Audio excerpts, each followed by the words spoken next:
Welcome to Day 48. Today, we're diving into some of the more specific laws laid out in the book of Leviticus, chapters 14 to 15. We'll be talking about the purification rituals and cleansing laws concerning leprosy, bodily discharges, and even mildew in homes.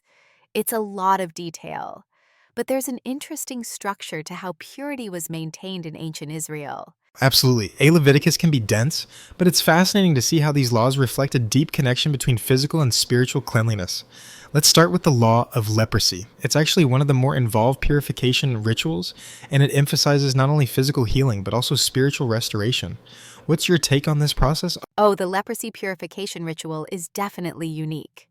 When someone was healed from leprosy, they had to go to the priest outside the camp, which I think symbolizes distancing from impurity. Then, the priest examined the person to confirm the healing, and if they were healed, a very specific set of rituals followed.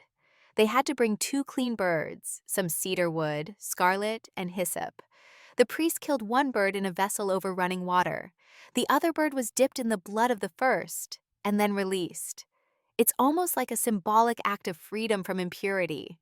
Right. It's such a vivid image, the bird symbolizing the transfer of impurity and the other bird symbolizing release and cleansing. And the whole thing is very visual too. The person being cleansed had to shave off all their hair, wash their clothes, and bathe. It was like a full body reset. Yeah, it's like a fresh start, right? And it wasn't just physical cleansing. There was a spiritual aspect to it.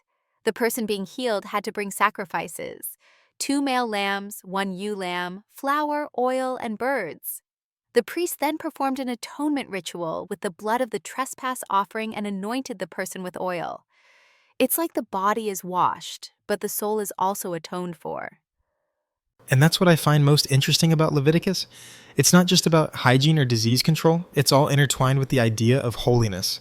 The Israelites were expected to be pure and holy before God, and this purification process was deeply symbolic. The atonement with the blood, the oil, the waving of the offerings, it was about restoring the person to full community standing with God and the people. Exactly. The priest played such a pivotal role in that process, mediating between the individual and God. Even when someone couldn't afford the standard offerings, like in the case of the poor, there was a provision for them. It shows how God cared for everyone, regardless of status. Right? The accessibility of these rituals is key. You've got the option of offering turtle doves or young pigeons if you couldn't afford a lamb.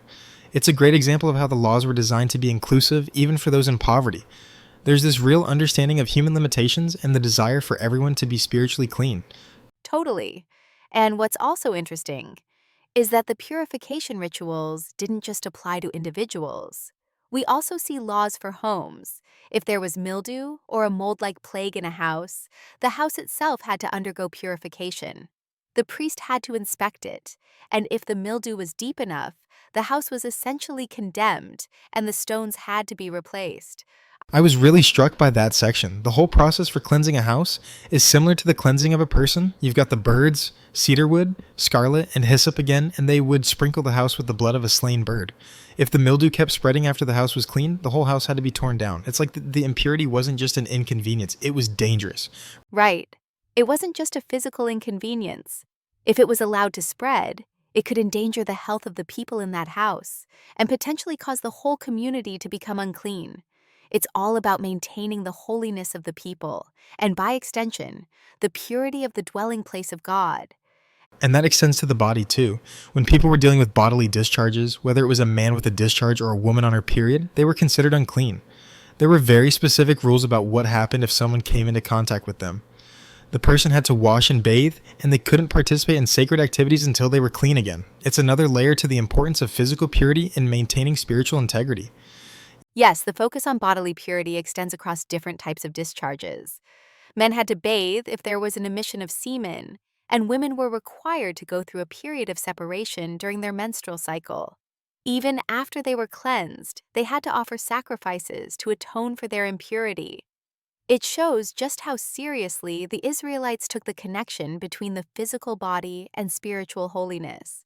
Absolutely, and what I find fascinating is the ritual after a woman's period or any other discharge.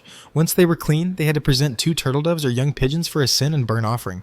It's almost as though these offerings were not just about washing away impurity, but about restoring the person's connection to God. And that's the key word: restoration. Everything about these laws, from leprosy to bodily discharges to mildew in homes, was about keeping the community in a state of purity. It wasn't just about preventing disease or disorder. It was a larger theological message about holiness and the sanctity of life. The purity of individuals and spaces was directly linked to the holiness of God's presence among them. That's what makes Leviticus so much more than just a set of rituals. It's a framework for understanding how God desired his people to live, physically and spiritually. The attention to detail is overwhelming, but it's clear that these laws were meant to protect the sanctity of the people's relationship with God. Absolutely. There's something deeply powerful about these rituals. It's not just the act of cleansing, but the intentionality behind it. Every detail, the birds, the cedarwood, the oil, was symbolic. It was a reminder that every part of the person and the community needed to be pure for God's presence, to be fully realized. And it's not just about following the rules, it's about understanding why those rules matter. When we think about it today, these laws may seem outdated, but the principle behind them is still relevant. Purity, intentionality, and holiness are still concepts that matter in our own spiritual lives. That's true. The physical purification in Leviticus had profound spiritual significance, and maybe we can apply that to our own spiritual journeys. It's a reminder that we're constantly in need of cleansing, whether it's from sin, guilt, or even just life struggles. In a way, these ancient rituals remind us that holiness isn't just about external acts, but about the condition of our hearts. Exactly. There's so much depth in these laws. Even if they seem distant from our modern lives, they were a reflection of a deeper desire for connection with God. And honestly, that's a message that transcends time. Absolutely. It's a timeless truth. So, as we wrap up today's discussion, we hope you've gained some insight into these fascinating rituals of purification. They may seem complex, but they tell a story about the relationship between purity, community, and God. And with that, we'll leave you with a thought. How do we approach purity and holiness in our own lives today? Are we mindful of the ways we keep our lives spiritually clean, just as the Israelites were instructed to do? Food for thought. Thanks for tuning in. We'll catch you next time. Stay pure, stay blessed.